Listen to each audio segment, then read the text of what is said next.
जयपुर से इस वक्त की सबसे बड़ी खबर आ रही है, जहां राजस्थान एटीएस की बड़ी कार्रवाई देखने को मिली। जैश-ए मोहम्मद की महिला स्लीपर सेल को गिरफ्तार किया है। मूलतः सवाई माधोपुर की रहने वाली बताई गई है आरोपी बबीता। जयपुर ग्रामीण से बबीता की गिरफ्तारी हुई है। मिलिट्री इंटेलिजेंस की सूचना पर यह कार्रवाई की गई।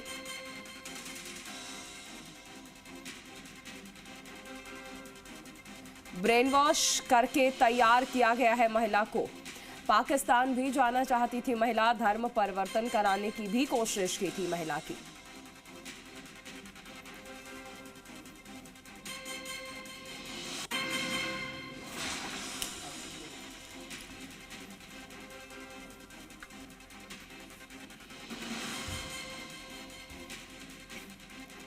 हमारे साथ सहयोगी आशुतोष जुड़ गए हैं। आशुतोष, बड़ा अपडेट है, जयपुर ग्रामीण से महिला की गिरफ्तारी की गई है।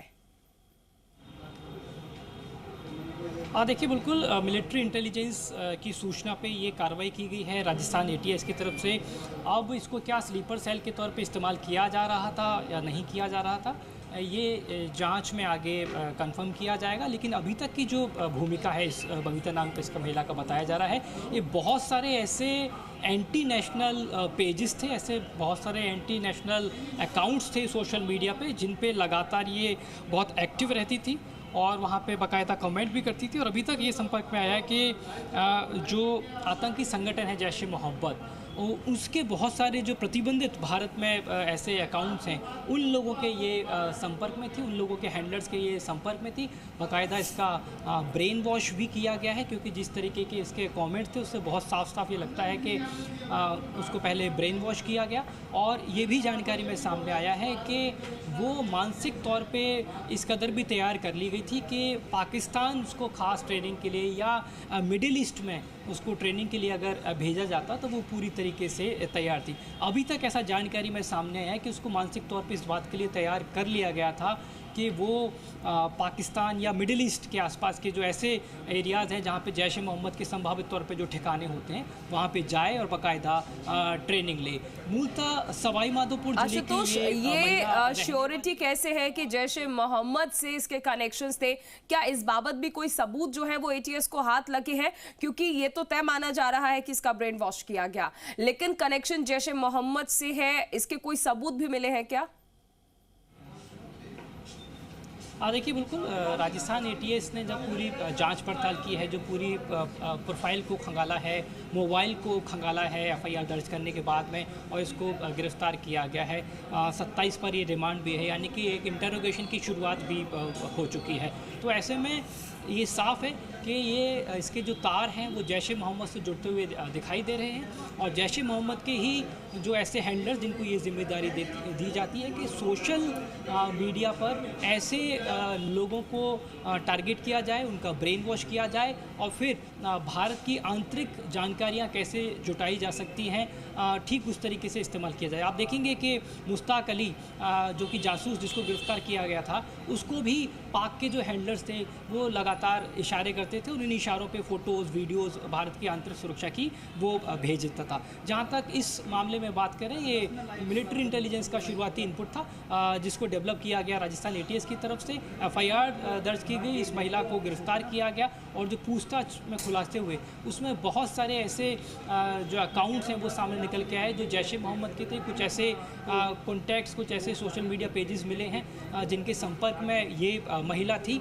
और ऐसा भी जानकारी में आया है कि जिस तरीके से इसको रेडिकुलाइज किया गया था, उस हिसाब से ये महिला धर्म परिवर्तन के लिए भी कमोवेश तैयार हो चुकी थी। तो ये अभी बहुत शुरुआती स्टेज है, और भी इसके कितने दूसरे जो अकाउंट्स हैं उनको खंगाला जा रहा है। आशुतोष, जहां ये महिला रह रही थी वहां पर आसपास के लोगों से बातचीत की गई। क्या ये महिला की जो एक्टिविटीज हैं वो पहले से ही संदिग्ध नजर आ रही थी, या फिर एक बहुत अच्छी तरह से वहां पर रह रही थी, लेकिन साइड बाय साइड इसका ये जो देश को खोखला करने का काम था, यहाँ की जानकारियां जुटाना, दूसरे देश को देना, ये सब कुछ चल रहा था? क्या कभी किसी को शक भी नहीं हुआ इस पर?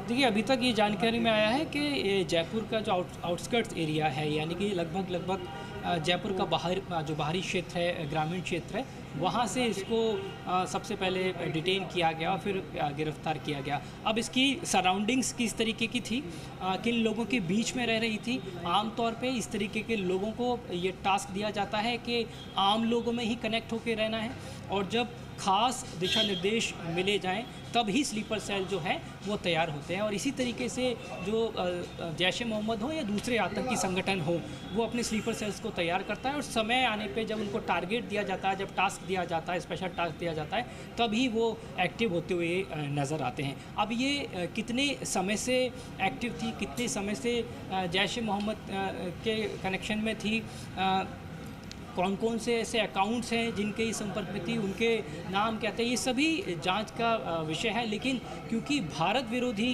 या देश विरोधी जो एक्टिविटीज़ हैं उसमें इसको गिरफ्तार किया गया है और इसको फ़िलहाल रिमांड पे लिया गया है। जाहिर है कि पूछताछ में बेहद चौंकाने वाले खुलासे होंगे, और राजस्थान में एक के बाद एक इस तरीके के जो प्रयास हैं, वो चाहे पाक हैंडलर्स की बात करें, आईएसआई के डायरेक्शंस पे जो पाक के हैंडलर्स हैं वो इस तरीके से लगातार भारत में जासूसी का एक बड़ा नेटवर्क डेवलप कर रहे हैं। मुश्ताक अली, जिसको आज ही कोर्ट में प्रोड्यूस करने के बाद में 3 दिन की रिमांड पे लिया गया, जो एक ऐप होती है गूगल प्ले की कैम वाली जो ऐप होती है, वहाँ उससे फ़ोटोज़ और वीडियोज़ भेजता था। तैयारी ये भी थी कि बाकायदा अपनी चाय की थड़ी पे वो लाइव कैमरा सेटअप लगा देगा ताकि लाइव फुटेज पाकिस्तान तक पहुँच सकें। तो आप देखिएगा कि किस तरीके के टास्क और किस तरह की तैयारी इन लोगों को दी जाती है, मानसिक तौर पे, शारीरिक तौर पे तैयार किया जाता है। सबसे पहले जहाँ तक इस महिला की बात करें तो इसको पूरी तरीके से इसके रेडिकलाइज़ किया गया, कट्टरता इसके अंदर पैदा की गई, और उसके बाद में जब इसको ये देख लिया गया पुख्ता तौर पे कि हाँ अब ये तैयार हो चुकी है, तो इसको धीरे धीरे टास्क भी मिलना शुरू हो गया था। किस तरीके के टास्क मिले थे, उस टास्क में क्या क्या था, इन तमाम पहलुओं को लेकर राजस्थान एटीएस पूछताछ कर रही है।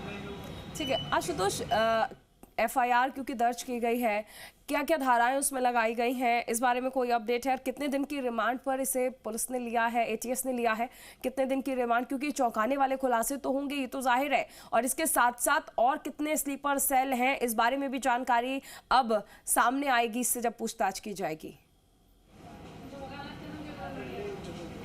देखिए, जाहिर है एंटी नेशनल एक्टिविटीज़ से संबंधित जो धाराएं होती हैं वो इस महिला पर लगाई गई हैं, क्योंकि शुरुआती तौर पे बात करें तो एक इनपुट साझा किया गया था मिलिट्री इंटेलिजेंस से, और जो केंद्रीय एजेंसी होती है उनकी तरफ से, अभी तक जो जानकारी में सामने आया है। फिर उस इनपुट को डेवलप किया गया, राजस्थान एटीएस की तरफ से लगातार वॉच किया गया, जो स्पेशल टीम होती है डेटा एनालिसिस करने वाली, उसको ये टास्क दिया गया। उन्होंने पूरा के पूरे जो इसके अकाउंट्स थे उनको एनालिसिस किया, तब जाके पता चला कि किस तरीके से इस महिला को रेडिकलाइज कर दिया गया है। जब उसके कमेंट्स, उसकी भाषा और जिस तरीके से उसकी बातचीत थी, उसको अगर पढ़ने की कोशिश की जाएगी तो समझ में आता है कि कितने लंबे समय से इस महिला को ख़ास तौर पे तैयार किया गया था। अब इसको क्या कोई ख़ास टास्क मिला था, किसी तरीके की कोई आतंकी गतिविधि करने का नहीं मिला था।